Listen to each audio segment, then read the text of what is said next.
ओम शांति। 10 जून 2014 साकार महावाक्य। बाबा कहते, मीठे बच्चे सदा इसी नशे में रहो कि हमारा पद्मा पदम भाग्य है। जो पतित पावन बाप के हम बच्चे बने हैं, उनसे हमें बेहद सुख का वर्षा मिलता है।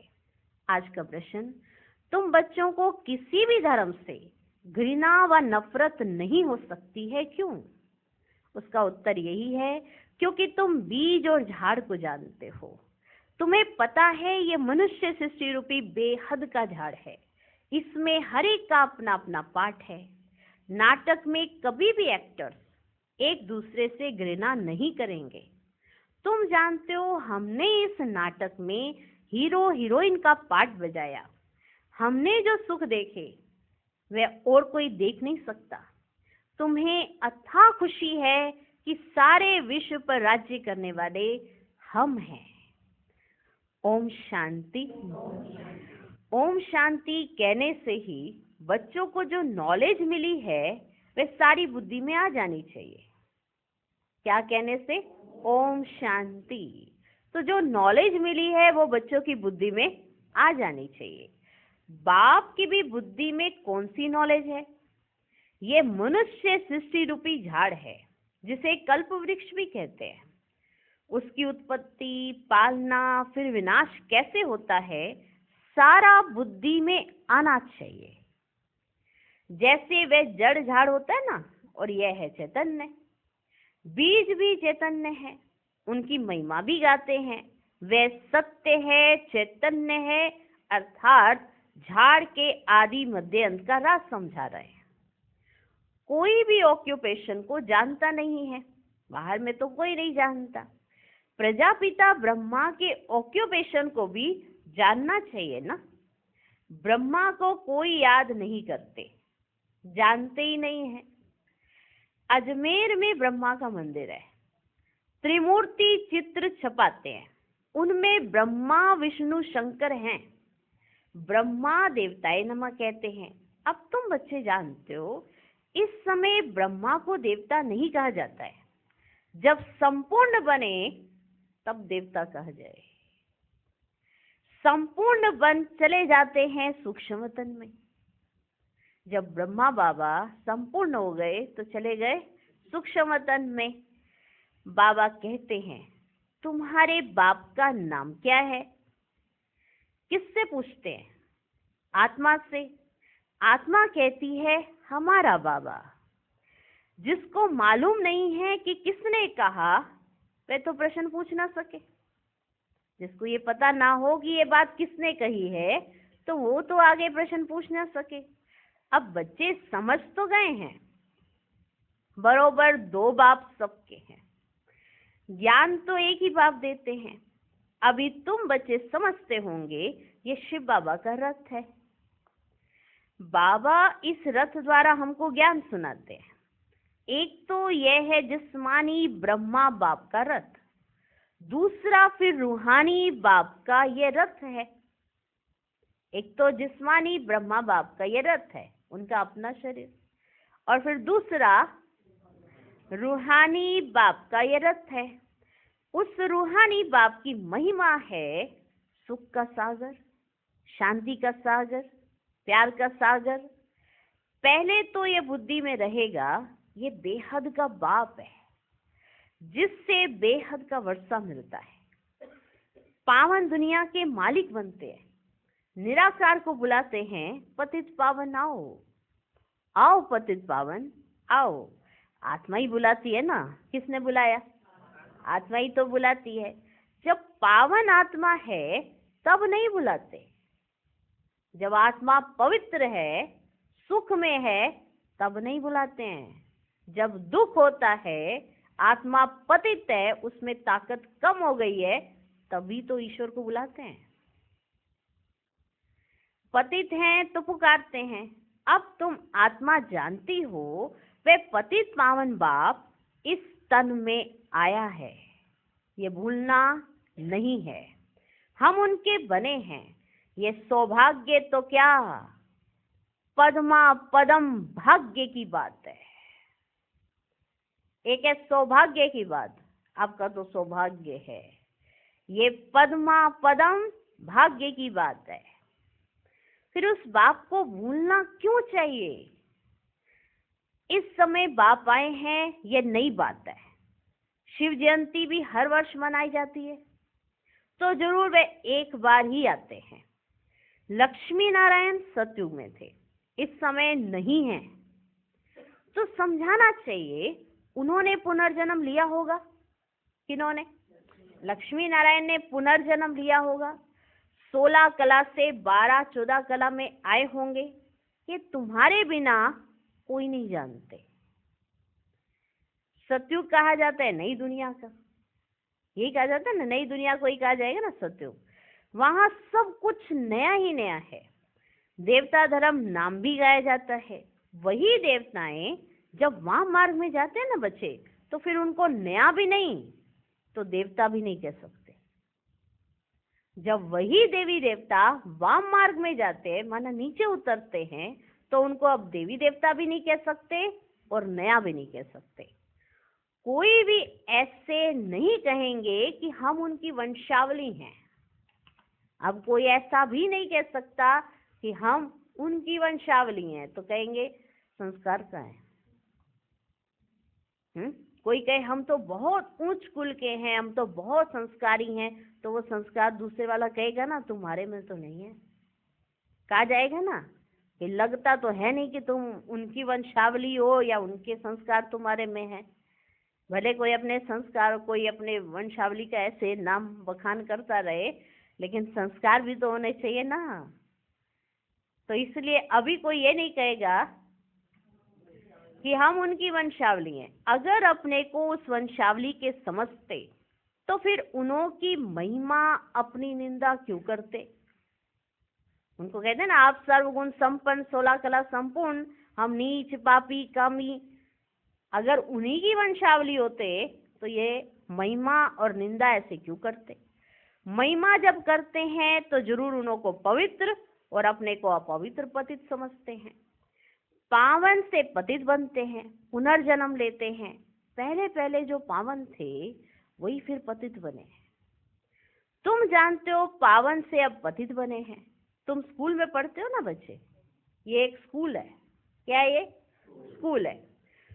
उनमें नंबरवार फर्स्ट सेकंड क्लास तो होती है ना, उस स्कूल में भी होती है कि नहीं होती है? अभी बच्चे समझते हमको बाप पढ़ाते हैं, तब तो आते हैं ना। कौन पढ़ाते हैं? बाप पढ़ाते, तब तो आते हैं ना। नहीं तो यहाँ आने की क्या दरकार है? क्या दरकार यहाँ आने की? बाप पढ़ाते हैं तब तो आते हैं। ये कोई गुरु, महात्मा, महापुरुष आदि कुछ नहीं है। ये कोई गुरु, महात्मा, महापुरुष आदि कुछ नहीं है। ये तो साधारण मनुष्य तन है। सो भी बहुत पुराना है। बहुत जन्मों के अंत में प्रवेश करता हूँ।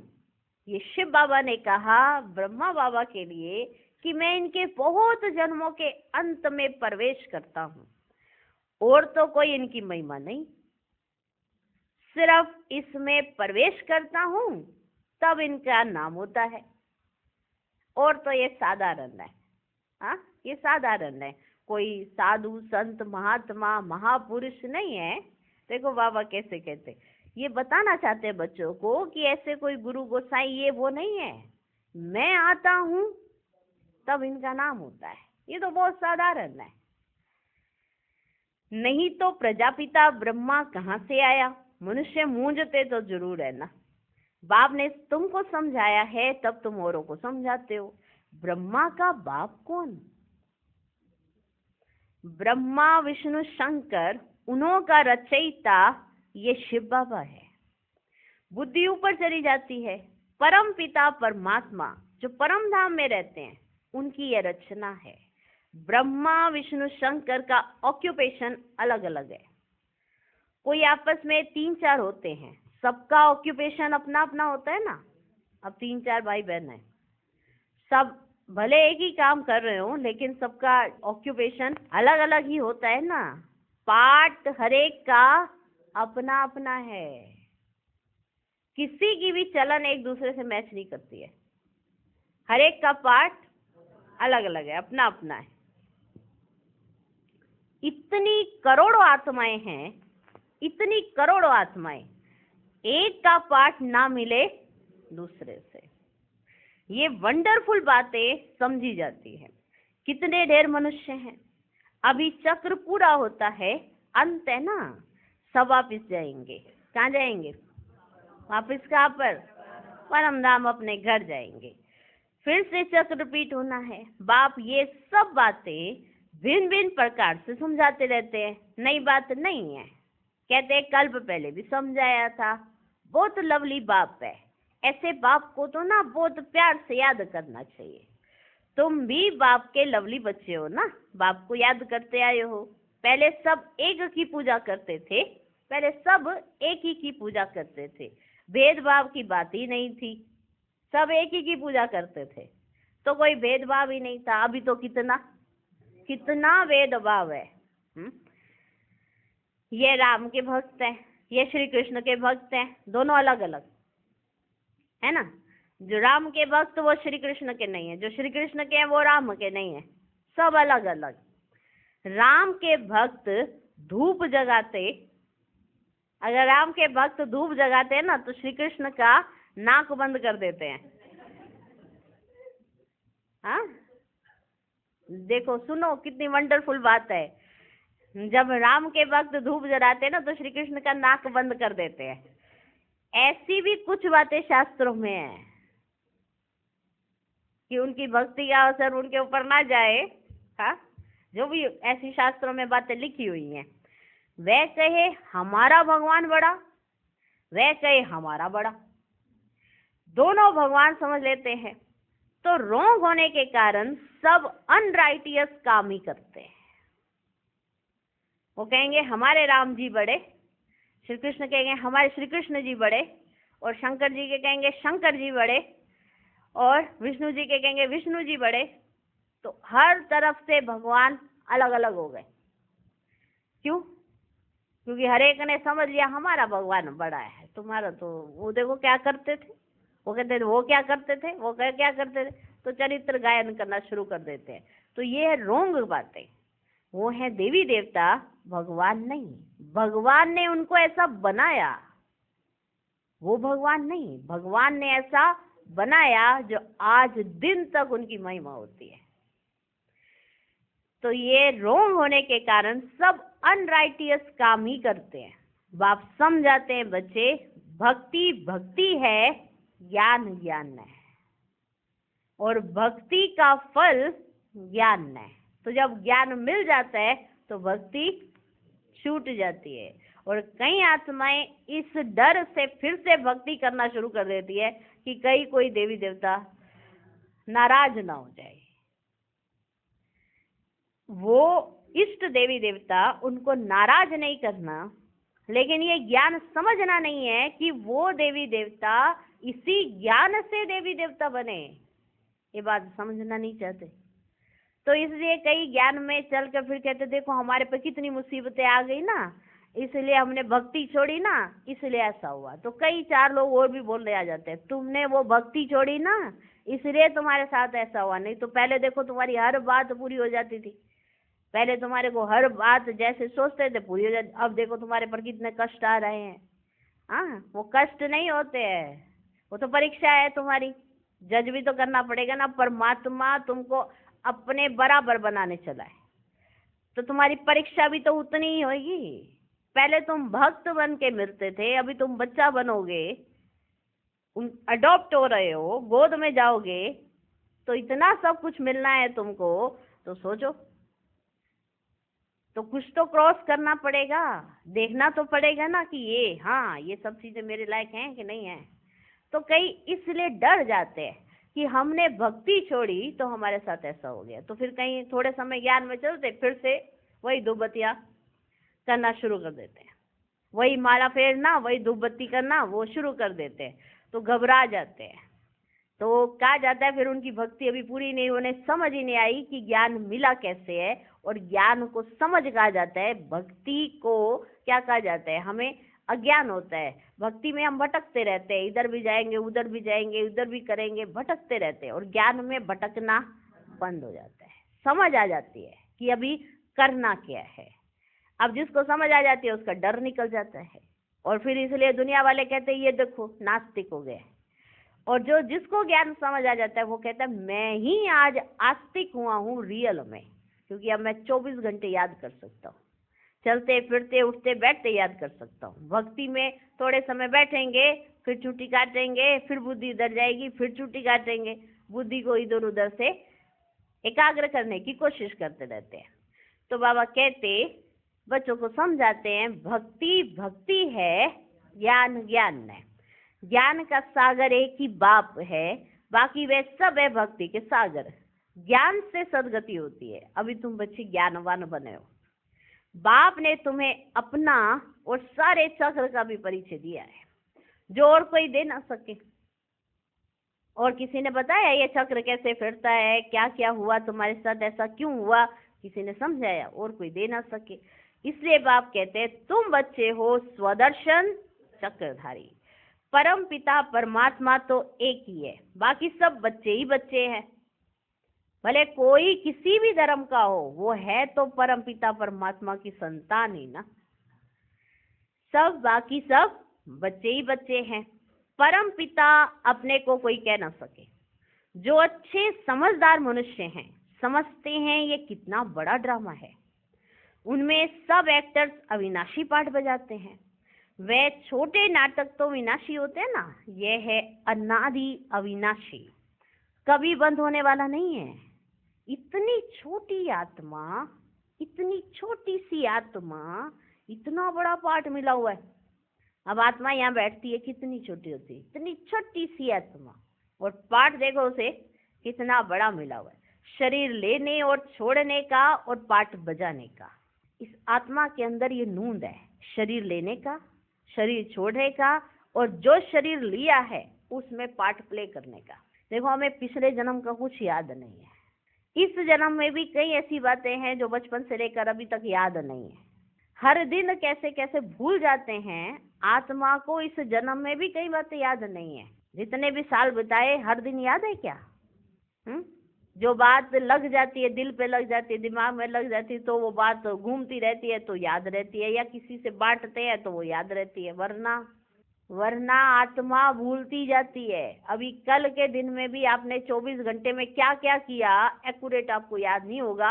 ऐसे मार्जिन लगा के बता देंगे ऐसे ऐसे किया, ऐसे ऐसे किया। एक्यूरेट आपने 1 घंटे में क्या क्या सोचा आप अभी भी नहीं बता सकते हो। माना इतनी आत्मा को देखो, पाठ बजाते बजाते भूलने की कैसी आदत है। हाँ, और जो बात लग जाती है तो वो याद रहती है। कैसी इतनी छोटी सी आत्मा, इतना बड़ा पाठ। शरीर लेना, शरीर छोड़ना और पाठ बजाना, ये बातें कोई शास्त्रों में नहीं है। अगर इसको किसी गुरु ने सुनाया होता, कहते ना कि इनको कैसे पता, अगर इसको किसी गुरु ने सुनाया होता तो उनके और भी तो फॉलोअर्स होते ना, अकेले यही होते। अगर ब्रह्मा बाबा को किसी गुरु ने ये सब कुछ सुनाया तो जब वो गुरु सुना रहे थे तो सिर्फ अकेले इनको तो नहीं सुनाएंगे, 1-2 और भी तो होने चाहिए ना। वो कहाँ गए? फिर विचार करने की बातें है ना। अगर अकेले इनको सुनाया होता तो बाकी और सब फॉलोअर्स कहाँ गए? सिर्फ एक फॉलोअर क्या काम का? फॉलोअर तो वे जो पूरा फॉलो करे। इनकी ड्रेस आदि तो वह है नहीं, कौन कहेंगे शिष्य हैं? इन्होंने तो कोई ऐसी ड्रेस नहीं पहनी, कौन कहेंगे कि ये शिष्य हैं? ये तो बाप बैठ पढ़ाते हैं, इनके तन में बाबा बैठकर पढ़ाते हैं। ये बात स्पष्ट या समझ आ जानी चाहिए। बाप को ही फॉलो करना है। जैसे बारात होती है ना, बारात होती है, बारात देखी सबने? जैसे बारात होती है ना, शिव की भी बारात कहते हैं। बाबा कहते हैं ये हमारी बारात है। सुना? हाँ, कैसे शिव की बारात निकली। वो कौन सी बारात है? ये बारात है। तुम सब भक्तियां हो, मैं हूँ भगवान। तुम सब सजनिया हो, बाबा आया है तुमको श्रृंगार कर ले जाने के लिए। कितनी खुशी होनी चाहिए, बताओ कितनी खुशी होनी चाहिए इस बात की। हम भक्ति हैं, वो भगवान है। ये शिव की बारात है। वो साजन है, हम सजनिया हैं। और साजन भी ऐसा जो श्रृंगार करके लेकर जाए, ऐसा साजन मिला है। तो कितनी ना खुशी होनी चाहिए। अब तुम सृष्टि के आदि मध्य अंत को जानते हो। तुम बाप को याद करते करते पवित्र बन जाते हो, तो पवित्र राजाई मिलती है।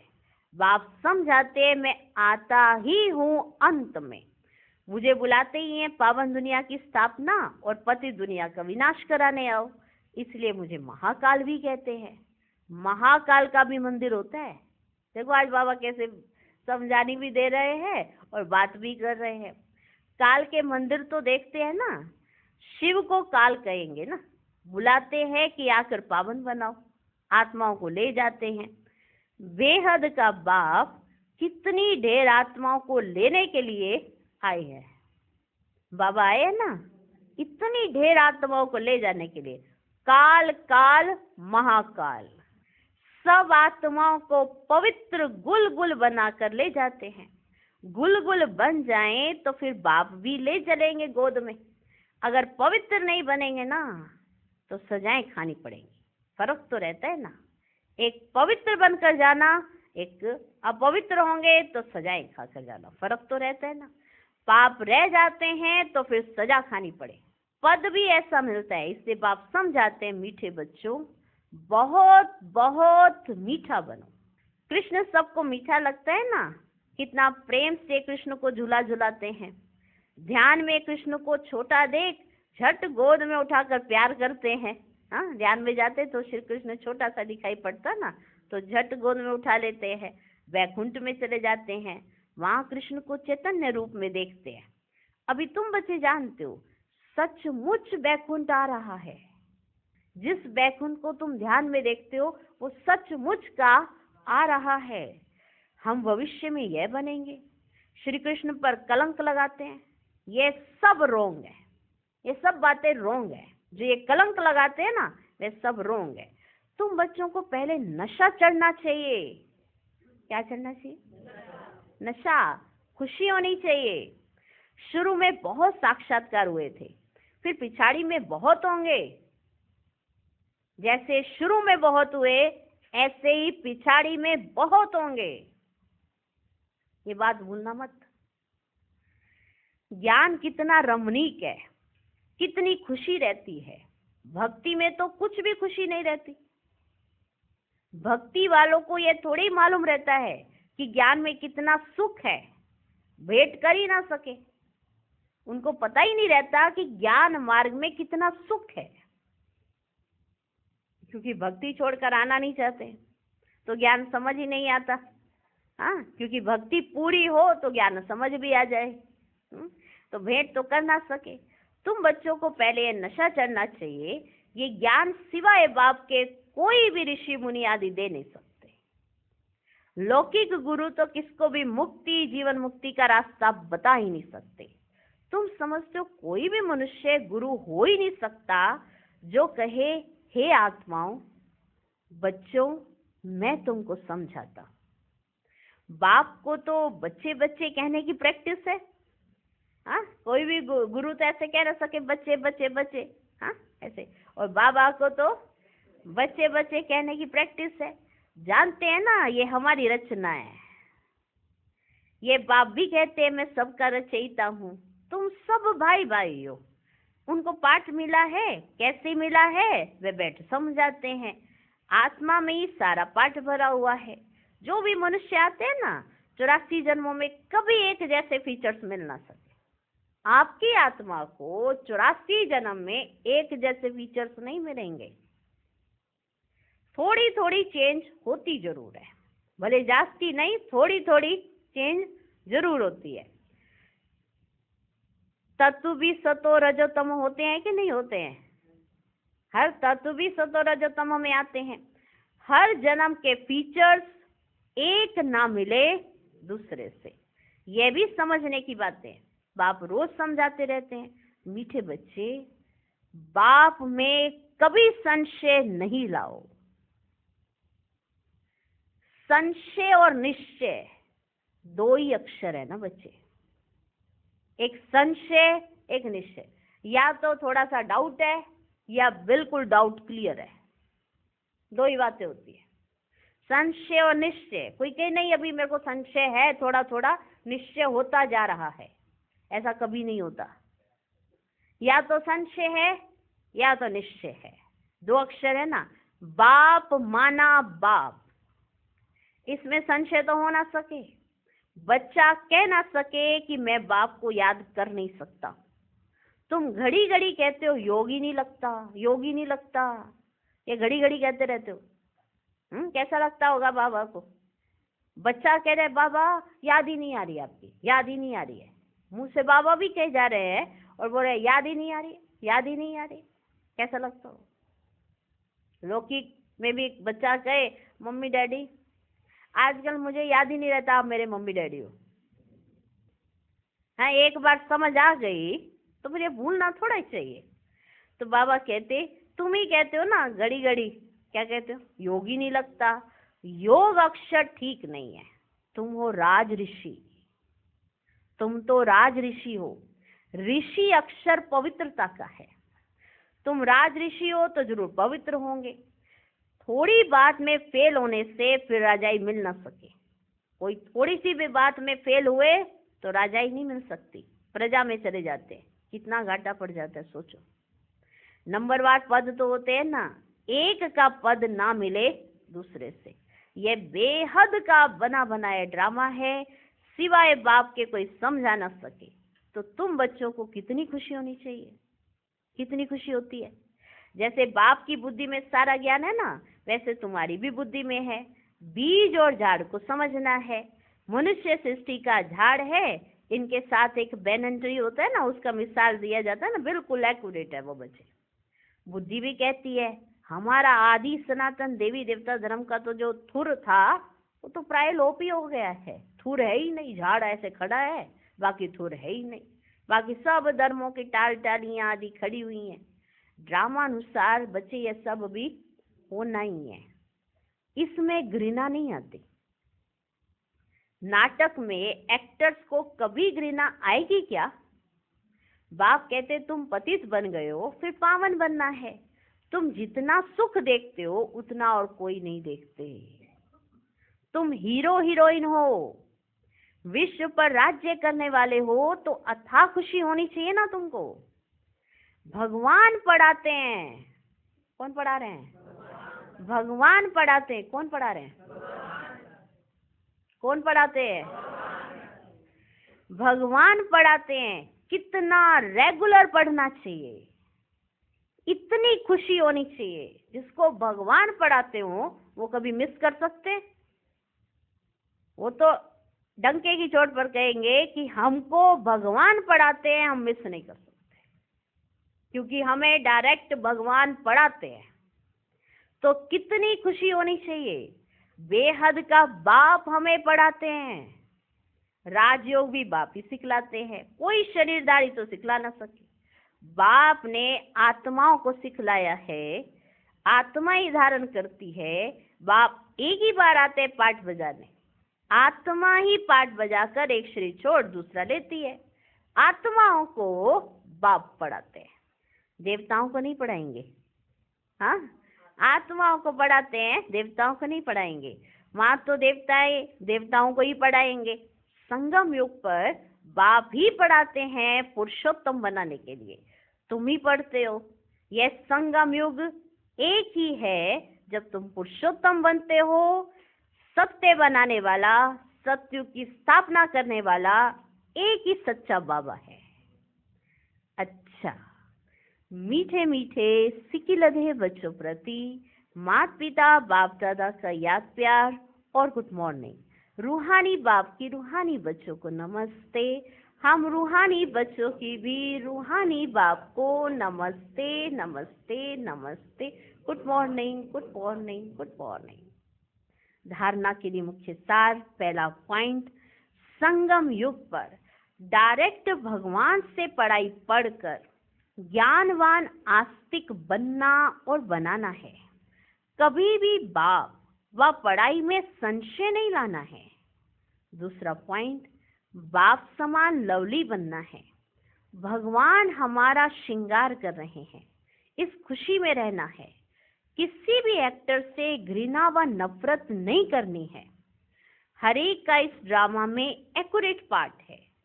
आज का वरदान, ब्राह्मण जीवन की प्रॉपर्टी और पर्सनैलिटी का अनुभव करने और कराने वाली विशेष आत्मा भव। बाप दादा सभी ब्राह्मण बच्चों को स्मृति दिलाते हैं कि ब्राह्मण बने अहो भाग्य।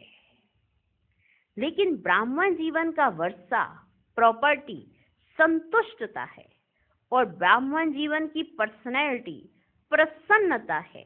इस अनुभव से कभी वंचित नहीं रहना।